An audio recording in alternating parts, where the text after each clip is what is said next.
Hello, welcome to Phone Wallet Keys, David Ortiz. This was a conversation that my brother and I had yesterday morning. That's Monday, June 1st. And just as a quick update, I'll just say that it's about the protests that have been happening. Um, and so after we recorded, I went out in Brooklyn. There was a huge protest in Bed-Stuy that was really positive. There was thousands of people.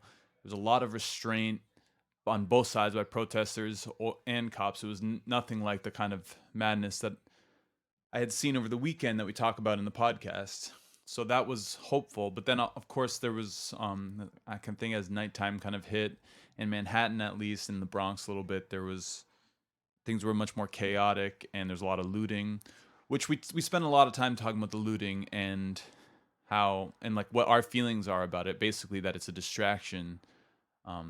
But we actually had a conversation this morning, my brother and I, where we were sort of wondering actually if whether or not looting itself is a totally legitimate form of protest, especially protesting the police, because I think there is a very serious critique to be made that the police care more about private property and protecting wealth than they do about protecting the lives and the well-being of the community in which they serve.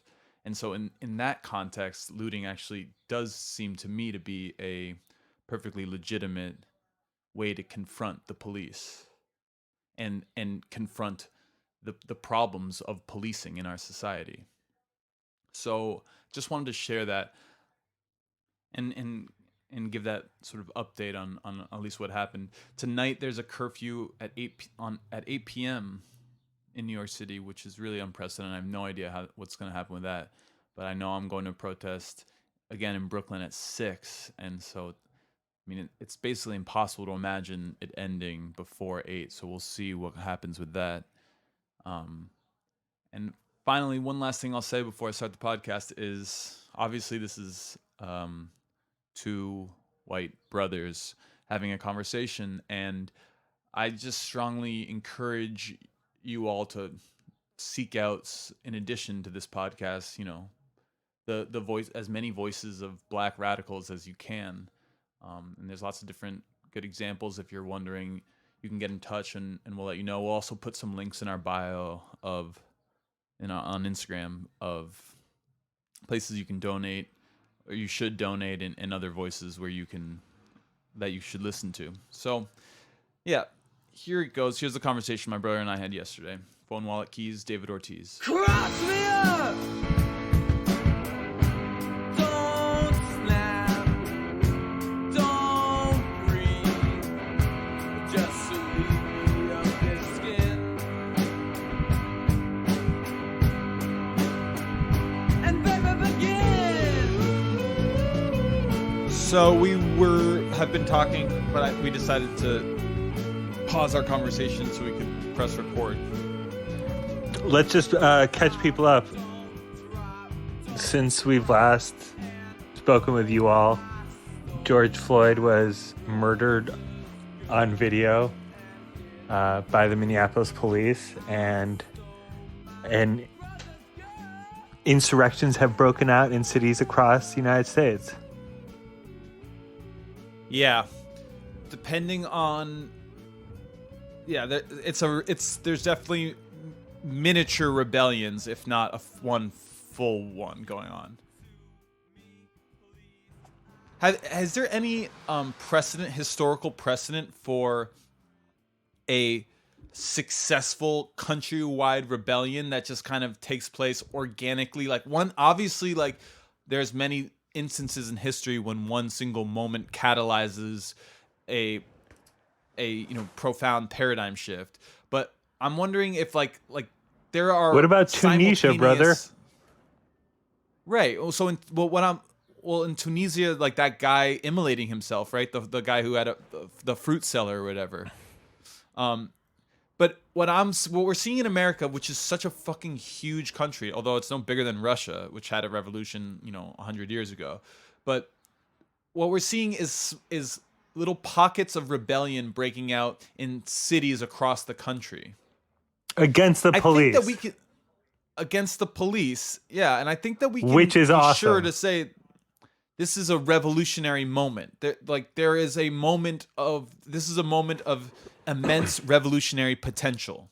It's very cool that people are that there seems to be spontaneous militant resistance to one's local police force all across the country. I mean, the extent to which it's militant resistance is actually unclear, because in most cases what we're seeing is peaceful resistance that then gets escalated by the militarized presence of the police. Yeah, And then but it does and seem then we're like seeing didn't you But- did you go to a protest?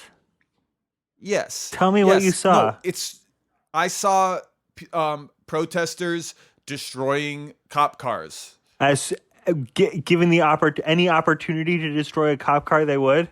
I saw a woman in a full-on kneecap with a rock claw hammer smashing police windows while other people were spray painting the cars. Like, wait, that sounds iconic. So, like, a woman like you you can only see her eyes,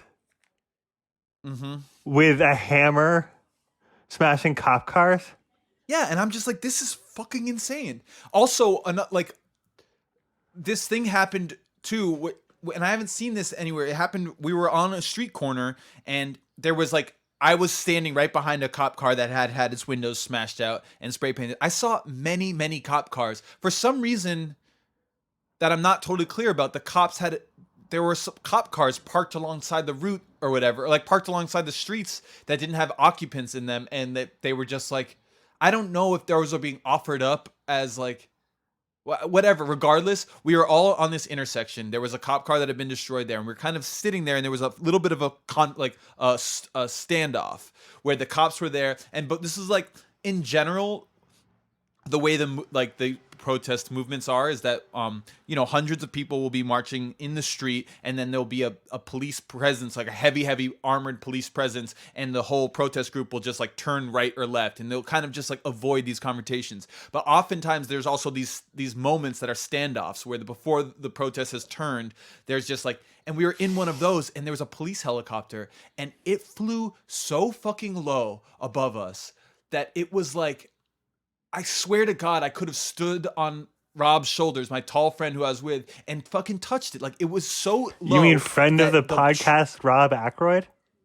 Yeah, but listen, the trees were being blown over practically. Dust was kicking up. It was so loud that no one could hear anything. And the helicopter, I guess, in what was an intimidation factor, everyone's just standing there stoically holding their fingers up in the air, middle fingers at the helicopter, and it does this move where, again, it could not have been lower than 30, higher than 30 feet. It was really, really low to the ground. I've never seen a helicopter this low above a group of people, and it starts swinging the tail around. So it's doing 360s, and then it brings its tail up, and its nose down. Are you and kidding it's so me? low to the ground. No. And then it starts rocking back and forth, and everyone thinks that the fucking guy has lost control of the helicopter, and it just is about to crash into us all. But I guess they were doing that on purpose. I actually have no idea if they were. Where was this, brother? Past them at all.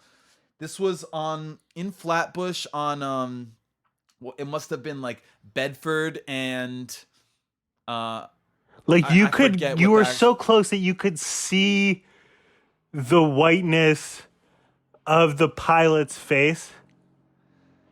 No, because I guess it had tinted windows or something. I couldn't see the individuals on there, but it was just they could definitely see me without a doubt. They were really fucking close, and they were flying completely out of control. And that wasn't. I mean, it was terrifying. That was not the scariest moment of the protest at all. It's just these are categorically different. They're different than the shut 'em down protests after Eric Gardner. After Eric Gardner's death, yes. Wow. So the scariest moment was this. I was in a group of a couple hundred people. We're approaching an intersection where we can see a heavy police presence, and there's hundreds of people in front, like behind me, and 100 people in front of me. And as we were almost at the intersection, everyone who's at the front turns around and in a complete panic starts screaming, run, run, run, and they're sprinting towards us. And the crowd, there's just mass hysteria for a moment where no one knows what's going on. And the people behind us were shouting, hold the street, while the people in front of us were screaming, run. And we could just see the cops, but I don't know if they had started hitting people or started firing tear gas or what was going on. But there was just like, and I had my bicycle. Like at that moment, I just went and locked the bike. I was just like, this is, You were with around. 4 of your friends, and you all had bicycles. No, I was with my girlfriend who had a bicycle also, and then 2 of our friends who didn't have bicycles. And were you walking the bicycles at this point? Yeah, we were walking the bicycles, like in the group. Well, there are many bicycles in the group, and like. Were you prepared to get tear gassed when you joined this protest? When we were on the way there, no, because I was thinking in my head like, it's 3:00 in the afternoon, and it's pretty hot out. It's broad daylight, and I was just basically thinking this in my head because I was going with Ariel, and Ariel's been to many protests before, but I don't think that she's ever, like gotten into a situation where like she was kind of confronting militarized police, which I basically have. Sort of, but not even really. Like, but I have been the last Black Lives Matter protest, like the first Black Lives Matter protests, and as we've covered on this podcast before, the 2004 fucking Red Sox, which is like what happened, when white people riot, it's like usually because of sporting events. So in any event, like I was thinking that we go as a group during the daytime. And that'll be one thing, and then at nighttime it'll be different. Nighttime is kind of things get a little bit more lawless, and then I was sort of anticipating that's when the confrontations would be. That's what happened the night previously, like, and instead, like in broad daylight at 3:30 in the afternoon, there was just like kind of chaos, not chaos, but just like an atmosphere of like confrontation, where the cops were gonna fucking confront the protesters, and the protesters were gonna like we're gonna hold their ground, or like gonna like do what we've been doing, which is hold the ground for a second and then quickly like disperse and then reconvene and like just like. But it was, I didn't expect that to be the situation when we were on the way there, and once we were there, it's obviously like you're kind of too late. But it was crazy. Man, that's so and this crazy. is one of many protests that was happening. Like, meanwhile, I'm talking to my friends who are in New York. They're like, we were in Flatbush, and there's just like other people were like, "Yo, I'm shutting down the Brooklyn Bridge right now," and someone else was like, "I'm in Union Square. Like, there's tear gas everywhere." It's like there continue to be protests throughout New York City. Like right now, as we're And, like- speaking, it's noon, right? Almost noon on a Monday. Yeah. I know that there's an action planned in my neighborhood that I'm going to go to at 5:00, but I don't know. I mean, and there's one in Times Square at 3 that I've just been, so it's going to keep going. There's a really big one tomorrow on Tuesday that's going to start outside of the jail on Tuesday, which is, it's like, I don't know. I'm not sure if the rules have changed. Like, so one of the things the that rules have we were changed, talking about- brother. Like, I don't think the the- cops in America knew that it was possible to burn a police station until last week. Right. Do I you don't think that? anyone in America? No, absolutely not. So Like, they seem to be like really, I don't know. They seem to be being very provocative right now. well, but I just want to reiterate something, which is that it's only possible to burn down a police station in America because the cops are not yet like defending the police stations at the cost of hundreds of civilians' lives. Like the cops in Minnesota could have defended that police station by just shooting live rounds at people. But don't right? you Like, think and- that and- in America, once you start shooting live rounds at many people, then America's then they over. shoot That's back? like- Yeah, I mean, I don't know. Like, then we're in a like. it hasn't happened a lot where um the like ruling officers, like the militarized people in charge of the country have shot live rounds at the people protesting. Like off the top of my head, I know it happened at Kent State, and it happened like at that other, there's two times that it happened in the 60s that I know about, and then it happened to the Boston Massacre that started the fucking revolution. I mean, obviously, like black communities have experienced this since the beginning, and like there's been Black Panthers like who were executed by the police, but like I just mean like in a protest, like the cops basically firing live rounds, like there's not a lot of precedent of that. But And it's not really happening. What happened? It's not Why happening. do you think? Do you just think that like if people tried to do that in a state that didn't have a relatively cool elected government, from Keith Ellison as the Attorney General down to their mayor who talks about structural racism, like? Right, and I think the mayor is the one that made the call, like that. Do you think De Blasio would make that call? I don't know. De Blasio is fucked up. De Blasio, like regardless of what I have no feelings about, like, oh, like De Blasio is like whatever, like he's showing his true colors, and he's scared of the cops because like the cops are mad at him, and they've been mad at him for years, and there's been this tension between De Blasio and the cops, but he is responding to that situation by like, I mean, it's, you know, he condemned the fucking protesters who were standing in front of the cop car that just rammed into them and kept driving. Like that, he's shown what side he's on. So, but I don't know. Like De Blasio in the past, I think like. But the cop, then the next day after he made that incredibly fucking oily, obsequious, mealy-mouthed toadying video to the NYPD where he's like, they're being so restrained. It's like, then they dox his fucking daughter, who gets arrested at the Union Square protest. Yeah. The union puts out her unredacted police report. It's insane. So, but I mean, the cops hate De Blasio, but so do the protesters. De Blasio is not an effectual leader.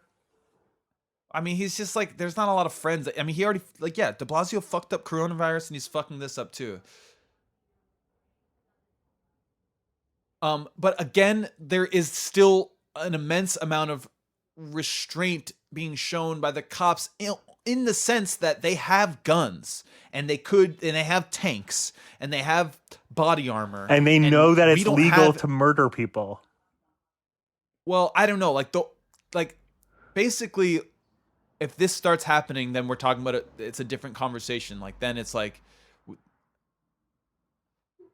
there's this whole thing where, like, I remember I studied this in college, like with Hannah Arendt, who, you know, came of age during the fucking Nazis in Germany and had escaped them, and it was in New York in the late 60s during the student movement, and she was very sympathetic to the student movement, but she would just say a lot, like basically like, some of the student movement in the 60s were saying this is a police state that we live in, and she's just like, I actually am going to caution you because this isn't a police state, because I lived it. Like, she's just like had this perspective about Nazi Germany and like, and how it was still different, and like there was still lots of fucked up shit going on in America, and there still is, but it's not that. It's not like pure fascism, not like Nazi Germany style. And if the cops start shooting people, then it will basically be indistinguishable from any fascist state that's like. And have you ever read like some of the amazing critiques of Hannah Arendt's piece about this? Like which probably the ones like, that suggest that she has some anti-black racism to work through because she ignores the history of violence that included the very sort of police state that she's talking about.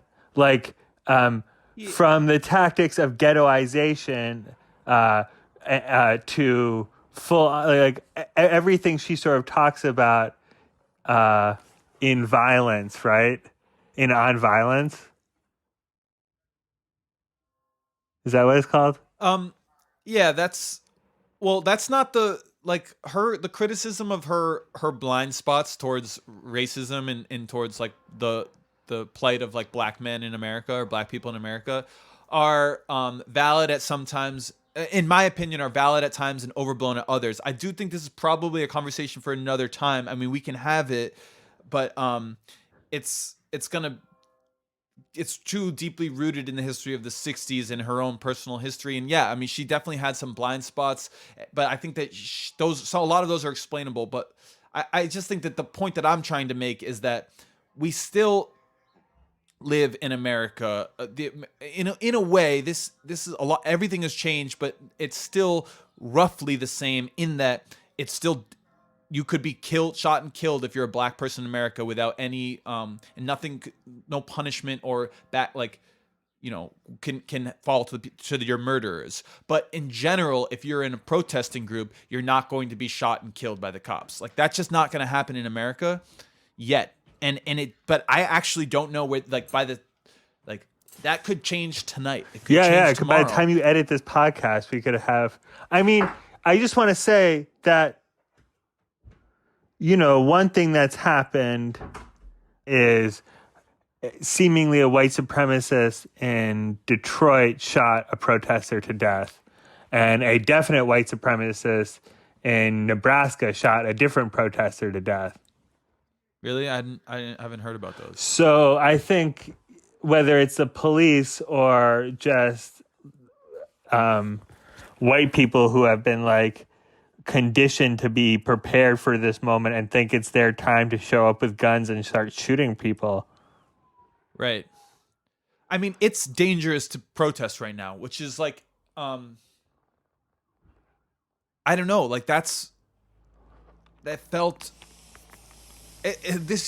is very, very different from the fucking Iraq War protests that I was going to, which were parades, in 10 years, 20 years ago or whatever. But I guess right. They're not different than the battle for Seattle. Right. I was thinking that too. Although I don't know, in the battle for Seattle, there was not, there are instances of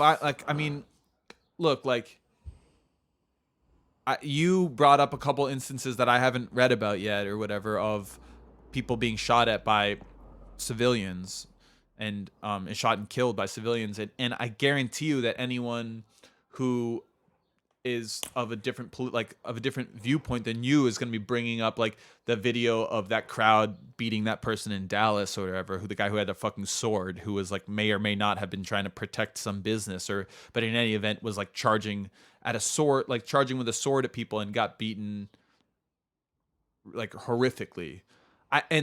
There are going to be instances all over that are. Wait, that sounds cool.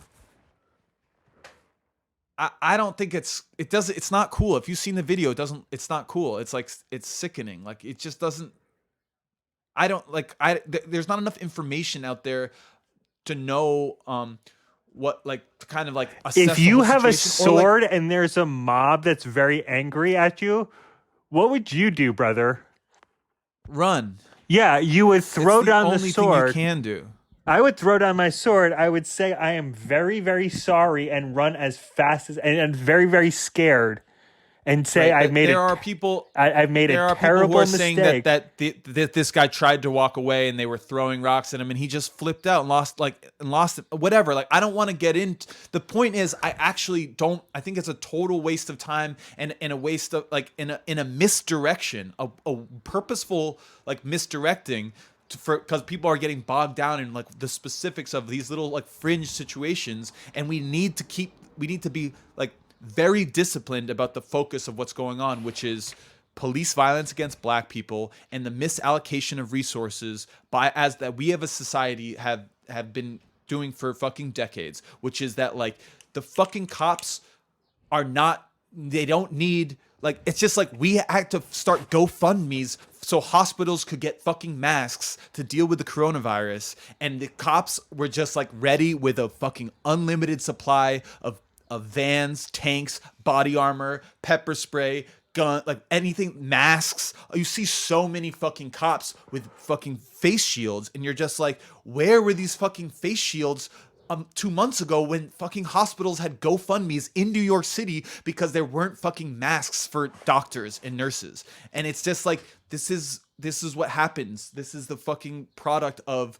how we have decided as a society to invest our resources. $1 billion to the NYPD. You know? And we see that now. And it's just like they are a fucking well-funded army that is not, they don't need anything. They have enough supplies to like get through this situation. I mean, we don't know what that looks like. Again, like all those supplies, they only allow them to fucking do one thing, and that is violently escalate protests. And that's what we're seeing across the country. And it's just like, and so all these situations about like trying to our parents, I mean, we should talk about this. Like our parents who are Democrats, former rioters, one of them,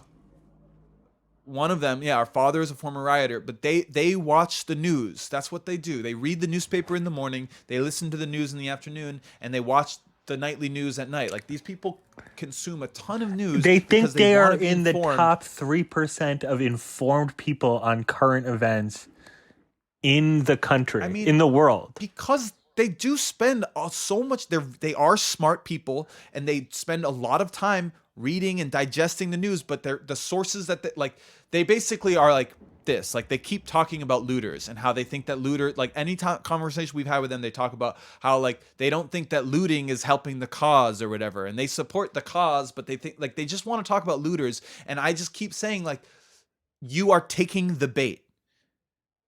That you are taking anytime you catch yourself, I said this to Mom last night, Mom, anytime you catch yourself even thinking, I mean, let alone saying it out loud to me or to your friends, like God knows what you guys are talking about with each other, like, but I shudder to think about it. But anytime you even think about like looters and people destroying property, and especially if you're like really like finding that one like story that's really heart-wrenching and pulling on all the strings of like these, like maybe it's like an immigrant family whose business is burning down, and they're saying, you know what, my business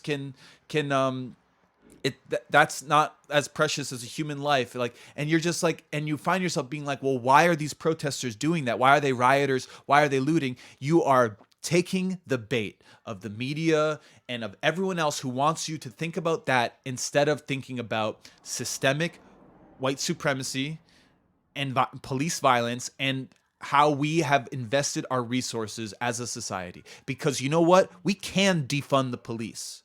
That can happen. I feel like this situation can get better without a violent uprising of the people, and all it's going to take is reallocating resources. And I mean, that's going to take an immense amount of political will and organization. And like, I still don't know if I'm right about that, but I believe this to be the case. But I know that we need to, like, this is the issue, is the allocation of resources. We need to defund the police. We need to create other fucking community boards that can help people that are not the police, or the police need to be completely retrained because they are only capable of using force. And it's just, and in that force, I mean, I don't know, man. Black people are dying disproportionately of COVID-19. Black people have been the victims of disproportionate police violence. It's just like, and so do not even think about looters and how that's like, if you do that, you're taking the bait of the nightly news, because guess what drives ratings up? Like buildings on fire, people like young black kids like running out of like Nike stores. It's like, it's such a fucking joke. It's such a diversion. There are looters, and they're the billionaires that are profiting off of COVID-19. They are the fucking people that are like, that's it. The people who fucking made off with millions of dollars, while every citizen walked away with $1,200 if they were lucky. Like they had to have an address. Homeless people sure didn't get that. Can I interject here for a second? Yeah, sorry, please. No, it's okay. I just think that like, I think we've gotten off on a bit of a tangent here, right? Like, cause I just think that like what you're describing, like, isn't in the New York Times about the helicopter, right? And it's not on MSNBC. Nope. And so, Although I mean, there are like you are seeing shit on the nightly news that is conveying how fucking crazy this sure, is, but right? you're also hearing them talking about how they're Looters. also just Yeah. like narrating 24 hours of footage of people doing lootings, and like every like 40 minutes of the of that hour of the footage that they're narrating on average is completely racist and backwards. Yeah. So like I would say it's really bad. In any case, right? I just think like mom and dad, it makes me very frustrated, right? Because there's this Zionist who writes for the Boston Globe, Jeff Jacoby. He's an enemy of mine. And he lives right around the corner from us. Did you know this? No. Also, a funny thing about him is he, in the middle of like him, he had just written an article about how Northeastern SJP was bullshit, or just tweeted at us, and then like a day later, his son ran away from home. His 14-year-old son or 13-year-old son, like, ran away from home and went to New York and started hanging out with his yeshiva friends because he hated his dad. And like they went into like full on panic mode and used Boston Globe resources to try and find Jeff Jacoby's kid. And anyway, he's a total charlatan, and he writes op-eds in the Boston Globe op-ed page, this like bastion of liberal ideas, the ordinarily terrific op-ed page. And they know, right, that when Jeff Jacoby says something that they, even though it's printed in the Boston Globe, right, that they shouldn't listen to it. Okay. And you know what You're talking about Marjorie and Roger? Yeah, our and other, parents. like, kind of like. But I just don't know why they don't see, like, because they understand perspective, right? They understand viewpoints and course, perspective. I mean, in theory, abstractly, they do, but I don't. They're not like thinking about that when they watch the news every night. But why, Go ahead. like, why is it worth any amount of thought that, like, people are stealing Nikes when their son almost was decapitated by a wild helicopter stunt? Well, A helicopter fair- was used to disperse a crowd that you were in and that Ariel was in. yeah. I mean, to be fair, And that fucking Rob Aykroyd, who's like way taller than you, had to like that's even crazier. to be fair, when I spoke on the phone to mom, the first thing that she said was she was like, have you been protesting? And I said yes. And then she said, well, I'm just, like she said, I'm worried. I hope that you're okay. I hope that you're safe. I hope nothing bad happens to you or anyone else. That's the first thing that she said. And then the second thing is, I just don't understand why these looters are destroying buildings. I don't think it helps the cause. So, and it happened twice, and I, and we've been fighting about it. But to be fair, that's her first instinct is, are you okay? I hope you stay safe. I don't want anything bad to happen to you or anyone else. In any event, like the other thing, mom is aware. And she was like, I don't know if, like, I'm not seeing it anywhere in the news, because, like, she's not on Twitter. She doesn't have alternative news sources. But she said to me, I'm not seeing it anywhere on the news, but that these police were trained by the IDF and they are using tactics. Like, and I'm just like, yeah, you're definitely not seeing that in any of the news you're reading, but you know that that's true. And, like, and I'm like, yes, mom, we know that. Like, that's a great illustration of a larger problem. Now, do some extrapolation. Think about how unpopular, like, Palestine is, and then find some corollaries and imagine how the media treats those corollaries, right? They're so capable of this. You know what I mean? Yeah, but I mean, let's not just like. I mean, I think that they're a useful punching bag for a little bit, just to Right. demonstrate I want to cut you the off blind because sides you of, were. like, I feel like you Democrats. talked about like you were doing a really good job with this podcast, doing so good, and then you started talking about our parents for 20 minutes. I could be wrong. I'd love to hear the tape. I don't know. I don't think so. But I mean, I will say this, and I have a question for you after I say this. But there was like maybe 5 people over the age of 45 that I saw in the protest, and they were old too. Like this is not protest. This is an extremely young protest.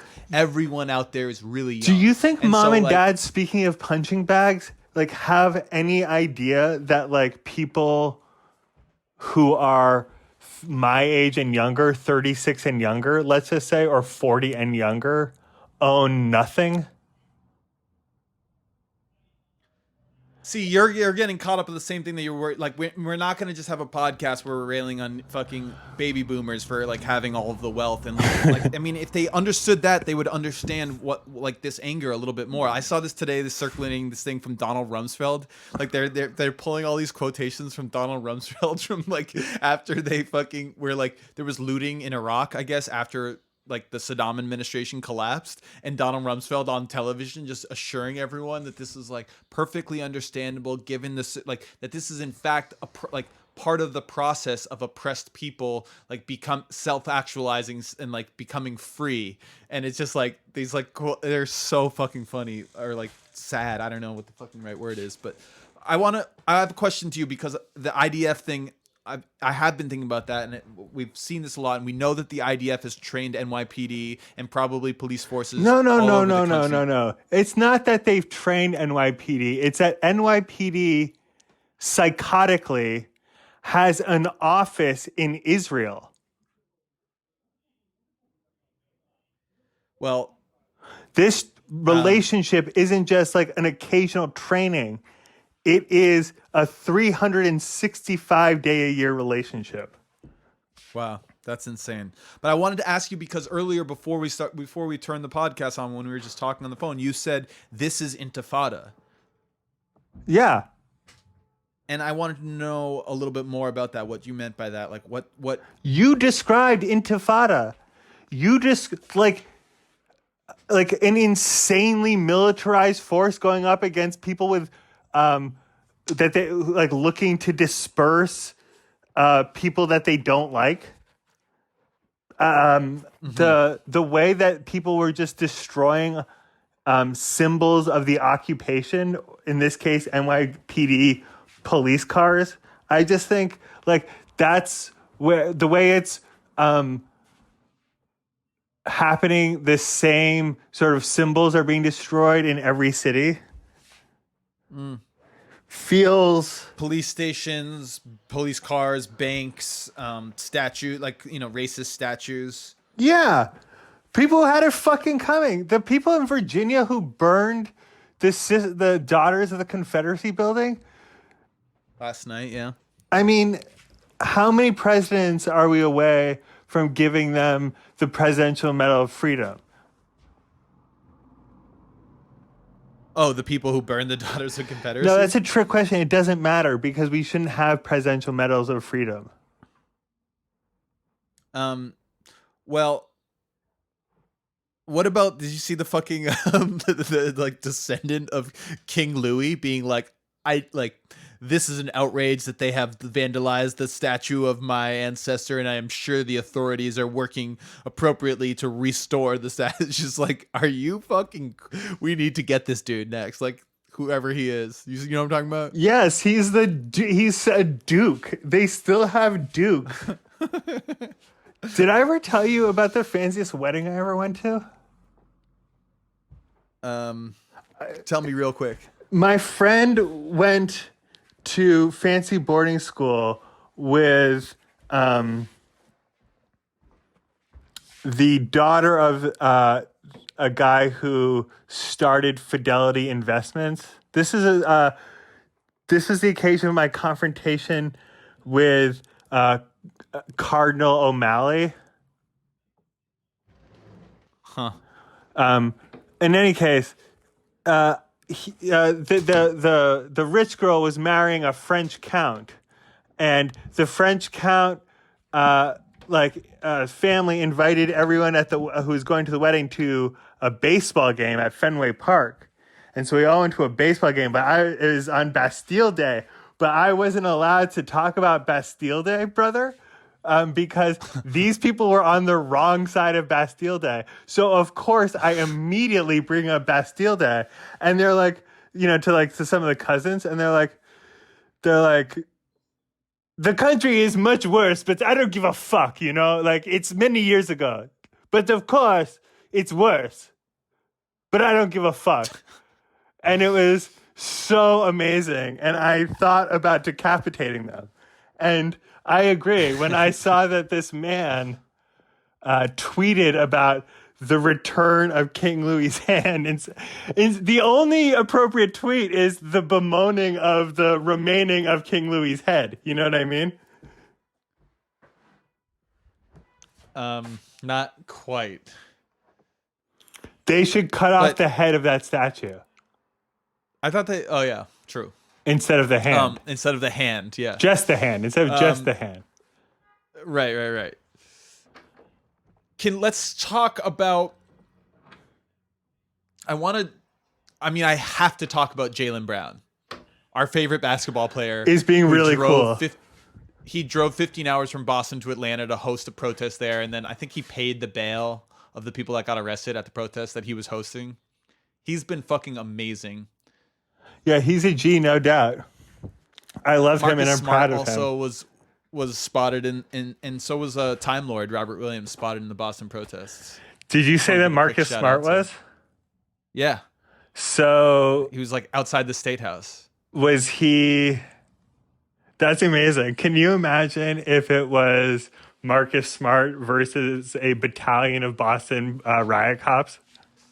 Well, so like that video that you love of like that UFC guy fighting on behalf of the yellow vests in France, and he like takes on yes, he punches many cops French in the face, and it's amazing. Yes, I love that video. But he kind of punches through the riot shields, and like the cops are just retreating because his somehow he's just punching with his like bare fist against the riot shield, and they're like retreating. I'm sure it would be like that if Marcus Smart actually came to it, but. What a man of restraint. I'm so proud of him, too. So where do we go from here, brother? I was thinking about having an anti-looting protest at the British Museum.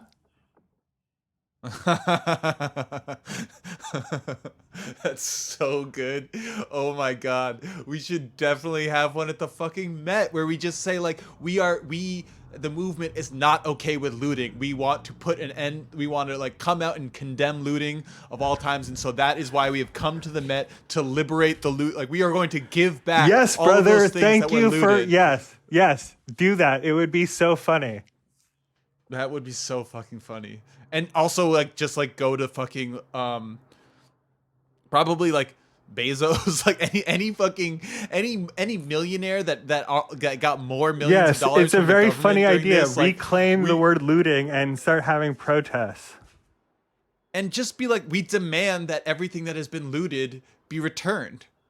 And we just like, and it's just like, look, we'll get you. We're gonna get those Nikes like back to the Nike store as soon as we return these artifacts back to the civilizations where they came from, and as soon as we fucking like return this money back to the people who have fucking paid it. Like the like Goldman and Sachs like bailout that's gonna go back to the taxpayers, and the Nike's gonna get their shoes back, and everything's gonna be fucking good because all of the looted objects are gonna be returned.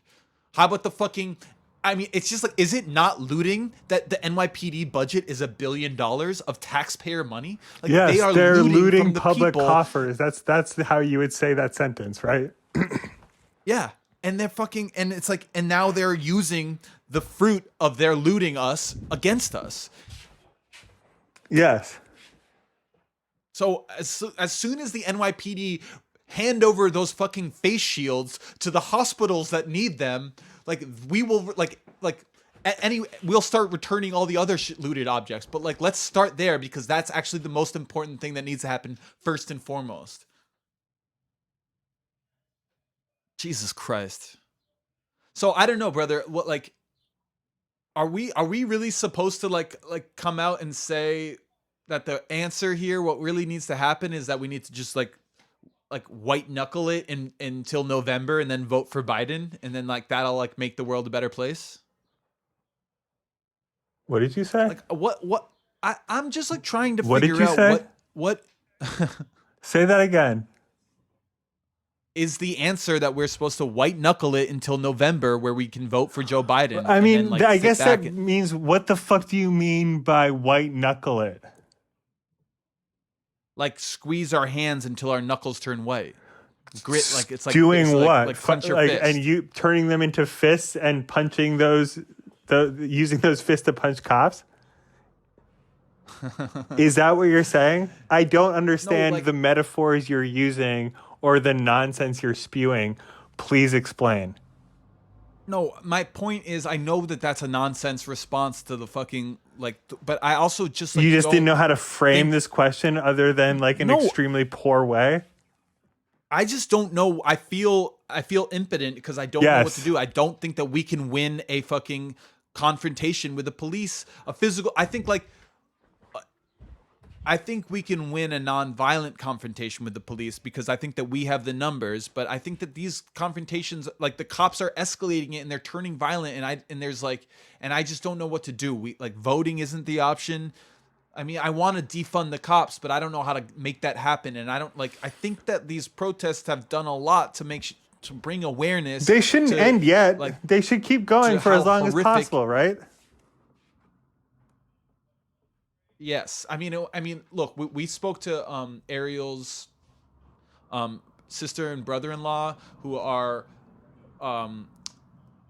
they are probably right wing, although they're more Christian than political. But they live in Texas, and they were kind of both. They were concerned with looting and stuff, but also they said like, her brother-in-law said, when I saw the video of what happened to that guy George Floyd, I wept. It's so horrible, and that's all he said. It was kind of amazing. Like, this is a dude who I've gotten into fights with about like the Me Too movement, where he was like outraged that some innocent men might get like swept up in the Me Too movement. Like, this is a person who has not historically been on. We have not seen eye to eye on things. What does he say about the protest? I mean, like, Oh, he literally said his only contribution to the conversation was, when I saw the video of what happened to that man, I wept and my heart aches. And that's it. And then his wife said, like, I think that the looters have gone have gone too far or something, like but like, this doesn't feel like good news to like, you know, this person very well, but to everyone who's listening to this, it sounds like he's incapable of taking it a step further, which is what the really important part is. And like, well, I just want you to know that when I talked to our mother today, she told me that Janine Pereiro, she saw in a video on YouTube that she clicked to from the Boston Globe, of her tearing up while describing what happened to George Floyd. I think like the thoughts and prayers, it's like, that sounds like thoughts and prayers to me. well, it's just it's not all at once. You can't like. I mean, I've seen this a lot, like how to use social media as a protest, as an engine for protest. There's a lot of posts going on, and I mean, actually, this is a subject that I'd love to talk about a little bit more too, like with the remaining time that we have. And one of those tactics is, you have to take these messages to the people of like, you know, there's a lot of people saying that what you can do as an ally or as a participant in this movement is talk to the people in your life that don't agree with you, and try and start there. And don't expect to instantaneously convince anyone. It's just not how it ever happens. But they're saying you can use hashtagging, like, for like basically like use the hashtags that people who are big police supporters or something or racists would use, and you take messages to them, and don't try and go in a back and forth argument and win it, but just bring like statements to them, and then that's it. It's just like, and that's enough. So like, I think that it's too much to expect everyone to just overnight be like, you know what, I think that the way that our society has funded police is really wrong, and the way that, you know, and that mass incarceration in the war on drugs is a continuation of Jim Crow,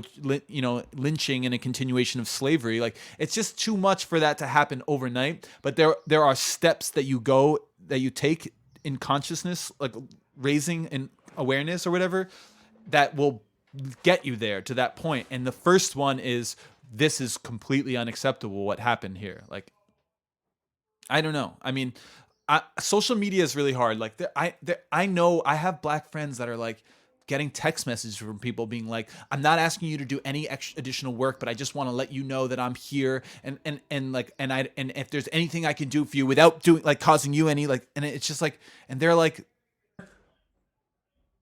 that happened to her. Yeah. Okay. How do you know? It's just you don't have any other black friends. That's not true. I was just kidding. Well, I was just kidding.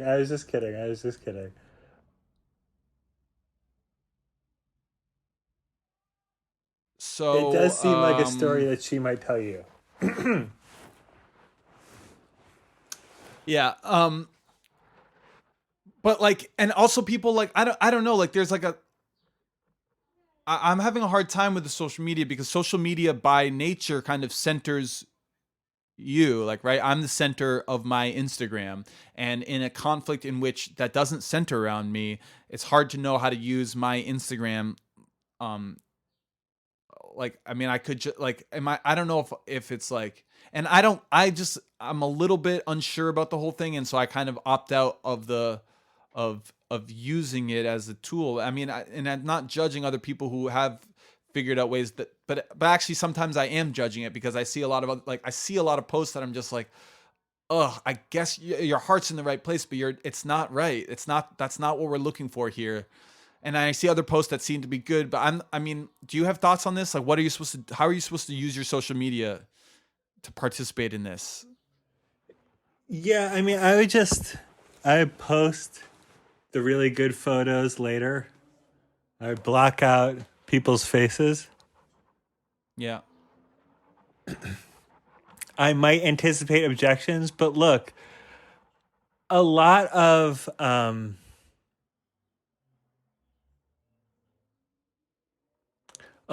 posts just feel like virtue signaling, and the only thing that feels good is participating. Yeah, that's right. But even and even people posting their participation is a little bit of virtue signaling, and it's also get out just and like, participate, especially if there's something happening right now, which it sounds like there is. I mean, I feel like everywhere there's something happening right now. Yeah, exactly. What about London? Is there anything happening in London? Yeah, there's huge demonstrations yesterday. There's a huge demonstration today at the U.S. Embassy. And these demonstrations are against United States police brutality, yes. Or what? And also, London has a long history of people dying from police contact. So it's kind of like, this is just like a moment. This is a potential global movement. Like 44,000 people in New Zealand marched. Really? And are they marching against the New Zealand, like? But no, in solidarity, government? But also, yes, wow. Because white people are white supremacists everywhere. Right. I mean, this is global. Like, as we've covered, like, the links between what's happening in Israel, Palestine, and what's happening with black people in America and the cops are well established and not coincidental. They are purposeful. They are intentional. They're the product of years and years of back and forth and exchange by the positions of power. Likewise, like, there are armored vehicles being used by the NYPD right now that resemble the exact, like, armored vehicles that were used to patrol South Africa during apartheid. I don't know, like, this is but even within the American context itself, like, this is crazy that are in cities across America there are there are rebellions going on where people are using any means at their disposal to rebel, and I don't know what ends. You know, these what's the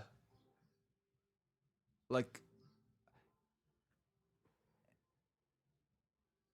And so I guess we'll just have to stay tuned and you know, keep watching and keep participating and see what's going to happen from this. But I think that it's like, in the meantime, it seems important to keep showing up, because we have to just like, because I don't know, because Eric Gardner got strangled 4 years ago now, and we had massive uprisings then, and like, you know, Ferguson, it's like all, and it's still clearly there has not been structural systemic change yet. I mean, maybe there has. Maybe the fact that dude has been convicted of third-degree murder or whatever, like is arrested. I'm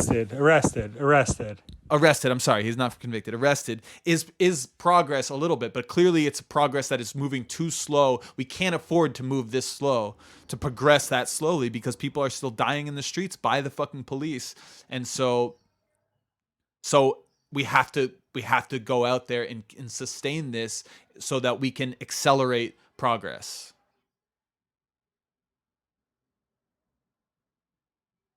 No, what? I mean, I think there's every reason to protest every day. Unemployment's 20%. The country's shut down, right? Yes. So people ain't got shit to do. The weather's nice. Oh, I mean, why would this stop? Why is this going to stop? It's not going to stop. No, I don't think it should stop. And I was talking to my neighbor downstairs yesterday, and I was just like, you know, that they're scrambling right now to find the next tiger documentary. Like they're like, we need the next Tiger King documentary stat. And he was like, yo, you think that this is any coincidence that the Michael Jordan documentary ended and like is over now? It's like, which is funny, but it is also true that there's something. This is a moment that's uniquely, like, there's a unique confluence of events where there's like no one has jobs right now, and there isn't like where people are running out of content to consume. No one, like, people are like tired of watching TV, and they're tired of being in the house, and they also are just like completely outraged at the way that our country is systemically and purposely treating its minority citizens, and also like just the way that we have structured our society in general. And so people are like, it's like, it is a confluence of events that is resulting in what we're seeing, which is just fucking totally groundbreaking new kind of protest that this country has never, like, it's different than the 60s, right? Maybe not, who the fuck knows. I have to go. I'd love to pick up this conversation. Yeah, but this is a really fun podcast. Yeah.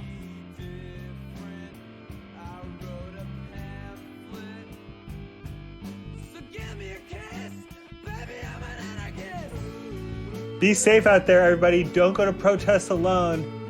And always be prepared for cops to go crazy, because they're going to go crazy at all hours of the day. Yeah.